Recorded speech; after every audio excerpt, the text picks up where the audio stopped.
हर actress के साथ ऐसा होता ही है कि किसी ना किसी फ़िल्म से वो निकाल दी जाती है। तो मेरे साथ भी हुआ और उसके बाद मेरी मनोज जी से बात भी हुई और मनोज जी ने पूछा कि तुमको मैंने कब फ़िल्म से आउट किया? मैंने कहा आपने किया था ना, आप भूल गए। अरे नहीं, वो तो फ़िल्म मैंने तुम नहीं थी इसलिए मैंने भी छोड़ दी थी। मैंने कहा अब इतना भी झूठ मत बोलिए। कि रानी चटर्जी की इतनी एज हो गई, अपनी खूबसूरती को और बॉडी को इतना मेंटेन कैसे रखा? ये ससुरा बड़ा पैसा वाला से आई है, तो ये करीबन उस वक़्त 22-25 साल की रही होगी। तो लोग अपने आप से अनुमान लगाते हैं कि अब ये 40-45 की होगी। मेरी फैमिली ने मुझे कहा कि अब शादी के बारे में सोचना चाहिए। तब से लेके अब तक मैं सोच रही हूँ शादी के बारे में, लेकिन मुझे अब तक सही जीवन साथी नहीं मिला है। भोजपुरी को 20 साल देने पर आपने भोजपुरी से क्या पाया है? अरे मैंने सब कुछ पाया है भोजपुरी से। आज ये जो मैंने टी-शर्ट पहनी है ना, ये भी भोजपुरी की देन है। कि मैं थैंक्स कहूँगी ऑडियंस को कि वो मुझे 20 साल से देख रहे हैं और एवरीथिंग मेरी ज़िंदगी में आज जो कुछ भी है वो सिर्फ़ और सिर्फ़ भोजपुरी की देन है, भोजपुरी ऑडियंस की देन है। नमस्कार, आप देख रहे हैं दी पब्लिक स्टोरीज। फ्रेम में आज जो चेहरा है वो किसी पहचान की मोहताज नहीं। भोजपुरी इंडस्ट्री में जो है एक तरफा 20 साल तक राज करने वाला ये चेहरा है। नाम रानी चटर्जी और भोजपुरी इंडस्ट्री की क्वीन कही जाती हैं। करते बहुत बहुत स्वागत है मैम। नमस्ते, नमस्कार। कैसी हैं आप? मैं एकदम ठीक हूँ। कैसा चल रहा है शूट यहाँ पे? बहुत अच्छा चल रहा है। अच्छा चल रहा है जी। मैम। क्योंकि ऑडियंस के भी बहुत सारे आज सवाल हैं और मेरे भी कुछ पर्सनल सवाल हैं। मेरी मम्मी भी आपको दिखती हैं और मेरी मम्मी पर्सनल आपकी बहुत सारी मूवीज को देखा है, तो मम्मी कभी लगातार कॉल आता रहता है कि यार रानी जी का इंटरव्यू कब आ रहा है। अच्छा, उनको नमस्ते बोलिएगा। जी बिल्कुल, मम्मी को नमस्ते। अपने कैरियर की जो शुरुआत की है कौन सी फिल्म से की थी और कैसे हुई थी? मेरी पहली फ़िल्म थी ससुरा बड़ा पैसा वाला।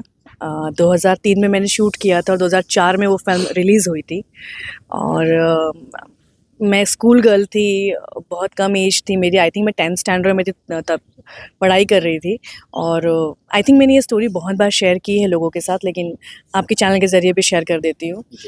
स्कूल में थी और मुझे एक फ़िल्म मिली एज़ अ हीरोइन और वो भोजपुरी फ़िल्म थी। तभी मैं भोजपुरी नहीं जानती थी और डायरेक्टर ने मुझे भोजपुरी सिखाई ससुरा बड़ा पैसा वाला के लिए। भोजपुरी गानों पे रिहर्सल्स करवाई और फिर मैं शूट के लिए पहुंची गोरखपुर और इसी मतलब कह सकते हैं ना कि जब मेरी बायोपिक लिखी जाएगी ना तो ऐसा लगेगा कि कोई फिल्मी कहानी चल रही है कि एक नॉर्मल गर्ल, स्कूल जाने वाली लड़की जिसको डांस आता है, डांस का शौक है और उसने लेकिन कभी नहीं सोचा होगा कि वो हीरोइन बनेगी, और एक मिडिल क्लास फैमिली से जिसके खानदान में दूर दूर तक कोई भी फिल्म इंडस्ट्री में नहीं है, उसको एक फिल्म मिल जाती है और वो फिल्म भी हिट हो जाती है। यही से जर्नी की शुरुआत होती है। लगभग आपने जो है 400-500 फिल्में अब तक की हुई हैं, अनगिनत। आपको खुद याद नहीं कि आपने कितनी फिल्में याद की? भी नहीं है, सीरियसली मुझे याद नहीं है। लगभग 22 साल हो गए आपको जो है इस 22 दौर नहीं, में। आई थिंक 2024 आ गया।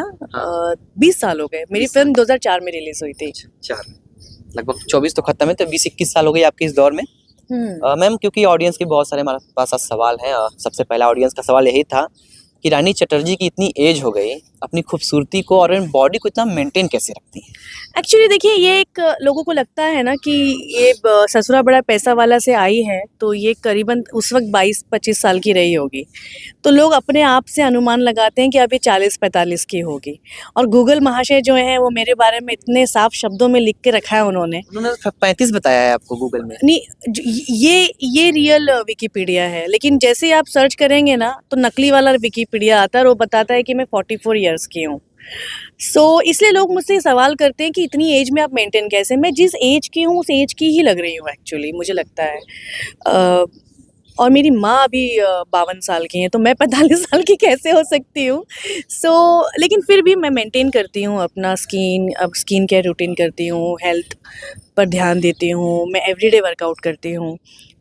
ध्यान भी देती हूँ, लेकिन उतनी एज नहीं है जितना लोग सोच कर मुझसे पूछते हैं। विकिपीडिया ने जो डाल दिया लोग वही लेकर सोचते हैं, क्योंकि इस पर हमें कमेंट भी आए थे।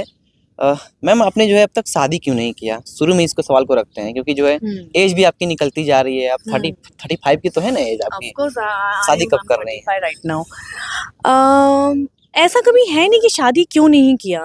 मैं बहुत ज़्यादा करियर ओरिएंटेड रही। 14 साल की उम्र से मैंने पहली फिल्म शुरू की, ससुरा बड़ा पैसा वाला। उसके बाद इतनी सारी फिल्में, अचानक से स्टार बन जाना, इतनी सारी फिल्में, फिर स्टार्टिंग के 5 साल तो सीखने में ही चले गए और जब 20-21 साल की हुई, आई थिंक 20 साल की एज में मेरी देवरा बड़ा सतावेला आ चुकी थी, सब बम्पर हिट। तो करियर ओरिएंटेड में इतनी ज़्यादा रही कि मैंने शादी को सोचा ही नहीं और मैं कैसे इश्क विश्क में ज़्यादा पड़ी भी नहीं किसी के साथ बहुत डेडली लव में, क्योंकि मेरा पहला प्यार ना मेरा काम है। मतलब आई लव माई वर्क, मुझे बहुत पसंद है। सो लेकिन जब मैं 30 पहुंच रही थी, तब मेरी फैमिली ने मुझे कहा कि अब शादी के बारे में सोचना चाहिए। तब से लेके अब तक मैं सोच रही हूँ शादी के बारे में, लेकिन मुझे अब तक सही जीवन साथी नहीं मिला है।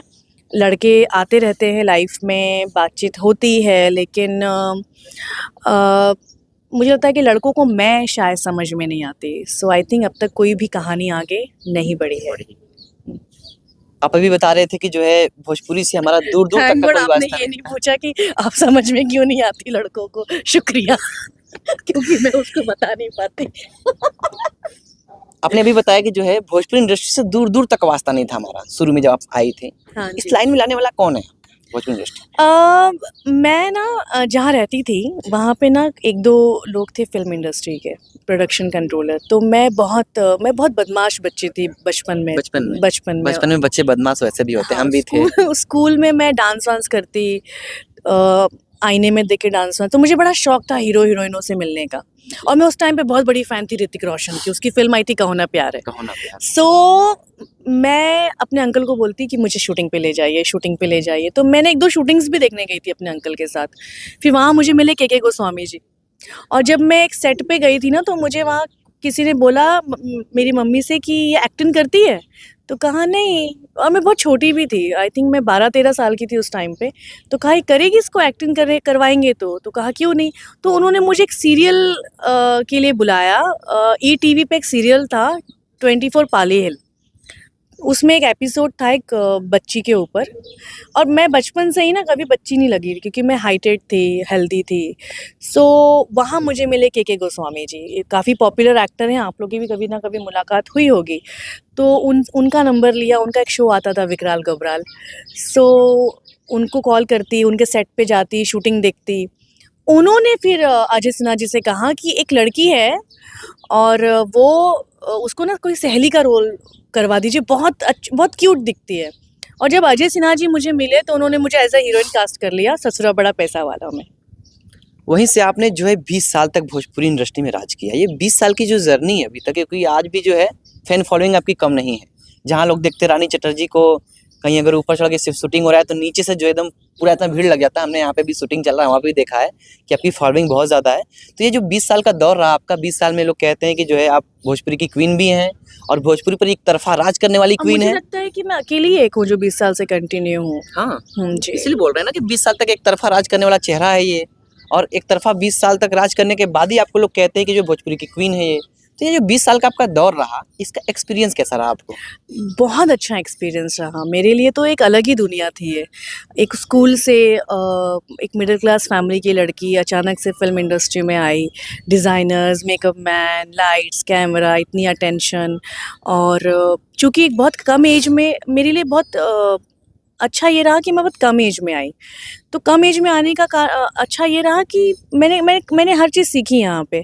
तो बहुत ही वंडरफुल एक्सपीरियंस रहा है, क्योंकि इतने बड़े-बड़े कलाकार मिले हैं मुझे, इतने बड़े-बड़े टेक्नीशियंस, मोहन जी प्रसाद जी से लेकर अभी तक के जितने नए डायरेक्टर्स हैं, उन सबके साथ मैंने काम किया है। मतलब मैंने पूरा पूरा दौर देखा है 20 साल इंडस्ट्री का। मतलब मैंने सोचा भी नहीं था। और सच कहूँ, जब मेरी पहली फ़िल्म आई थी ना, तब मुझे इतनी बड़ी रिजेक्शंस मिली थी कि ठीक है कोई आ गई है, मतलब she is not a heroine material, she is not a heroine. Because मैं बहुत छोटी भी थी और मुझे बहुत चीज़ें पता भी नहीं थी, मेरी मम्मी को भी पता नहीं थी। सो सब कहते थे कि ठीक है यार 3-4 साल, मतलब ओके, किसी को भी लगा नहीं था, मुझे खुद को नहीं लगा था कि मैं इतने साल काम कर लूँगी। बट ये मुझे लगता है डिसिप्लिन और जो प्यार किया है भोजपुरी ऑडियंस और भोजपुरी इंडस्ट्री तो मुझे प्यार करती है, लेकिन मेरा भी जो प्यार है अपनी ऑडियंस के लिए और अपनी फ़िल्मों के लिए, वो शायद वही प्यार अभी तक मुझे यहाँ ले आया है। एक एक्टर हैं जिनका नाम मनोज तिवारी है। सुनने में ये भी आया था और हमने देखा भी था और आपका उसमें इंटरव्यू में हमने देखा था कि एक फिल्म से आपको निकाल दिया गया था। वो क्या कहानी थी, उसको जरा विस्तार से बताइए। अरे मैंने तो ये बात शेयर भी की है, ये बहुत लोगों ने वायरल भी कर दी थी। देखिए, जब मेरी जर्नी की बात होगी ना, मेरे 20 साल की जर्नी की बात होगी, तो इसमें अच्छी चीज़ें भी आएँगी और कुछ बुरी चीज़ें भी आएँगी और आई थिंक हर एक्ट्रेस के साथ ऐसा होता ही है कि किसी न किसी फ़िल्म से वो निकाल दी जाती है। तो मेरे साथ भी हुआ और इस बात को मैंने शेयर किया था एक पॉडकास्ट में और उसके बाद मेरी मनोज जी से बात भी हुई और मनोज जी ने पूछा कि तुमको मैंने कब फ़िल्म से आउट किया? मैंने कहा आपने किया था ना, आप भूल गए। अरे नहीं, वो तो फ़िल्म मैंने तुम नहीं थी इसलिए मैंने भी छोड़ दी थी। मैंने कहा अब इतना भी झूठ मत बोलिए। तो ये अक्सर होता है और अच्छा ये जब भी ऐसा कुछ मैं शेयर करती हूँ तो लोग लिखते हैं कि कंट्रोवर्सी करना चाहती है या अभी हालाँकि की एक बात और है कि आप कंट्रोवर्सी में बहुत कम पड़ते हो। हमने जी, तमाम जी। एक्ट्रेस को देखा है कि लगातार बात करेंगे उस पे भी हम लोग, लगातार कंट्रोवर्सी में रहती है, लेकिन आपको हमने कंट्रोवर्सी में बहुत कम देखा है। हमने एक कंट्रोवर्सी आपका खेसारी सर के साथ देखा है, उस पे भी हम लोग आएँगे आगे। लेकिन फिलहाल हमने जो जिस क्वेश्चन को पूछा है कि जो पवन मनोज कुमार। तिवारी जी है, उन्होंने जो है आपको मूवी से निकाल दिया है। इसी के लिए जानना चाहते थे। नहीं तो ये ऐसी तो कई फ़िल्मों से मैं निकाली गई। तो बात ये है कि हाँ, मैं वही कहना चाह रही हूँ कि लोगों को लगता है कि कंट्रोवर्सी करना चाहती है कि बट ऐसा नहीं है, कंट्रोवर्सी नहीं करना चाहती हूँ। लेकिन जब मैं अपनी जर्नी को बताऊँगी, 20 साल की जर्नी को बताऊँगी तो डेफ़िनेटली वो सारे नाम भी आएँगे और वो सारी चीज़ें भी आएँगी। इसीलिए मैंने शेयर भी किया था और मुझे लगता है कि अगर मैं वापस शेयर कर दूँगी ना तो वापस से कंट्रोवर्सी कंट्रोवर्सी होगी, होगी। येस। चलिए, कोई बात नहीं, उस चीज़ पर चर्चा नहीं करते हैं। चर्चा भी इस चीज़ पर करते हैं क्योंकि जो है लगभग 20 साल आपने जो है भोजपुरी को दे दिया। हुँ। भोजपुरी को 20 साल देने पर आपने भोजपुरी से क्या पाया है? अरे! मैंने सब कुछ पाया है भोजपुरी से। आज ये जो मैंने टी-शर्ट पहनी है ना, ये भी भोजपुरी की देन है। एवरीथिंग आई थिंक आप सोचिए ना स्कूल में जाने वाली लड़की जो अपनी एसीसी की तैयारी कर रही थी 10th स्टैंडर्ड में, हुँ। उसको भोजपुरी फ़िल्म मिलती है और मैं बिल्कुल अलग कास्ट से बिलॉन्ग करती हूँ। मेरा वो तो नाम अलग है। जी। मैं एकदम डिफरेंट कल्चर से बिलॉन्ग करती हूँ और वो लड़की भोजपुरी में आके सिंदूर लगा के भोलेनाथ का गाना गा रही है और 20 साल मुझे लगता है कि मैं थैंक्स कहूँगी ऑडियंस को कि वो मुझे 20 साल से देख रहे हैं और एवरीथिंग मेरी ज़िंदगी में आज जो कुछ भी है वो सिर्फ़ और सिर्फ़ भोजपुरी की देन है, भोजपुरी ऑडियंस की देन है और मैं तो चाहूँगी कि ये कृपा बनी रहे मेरे ऊपर।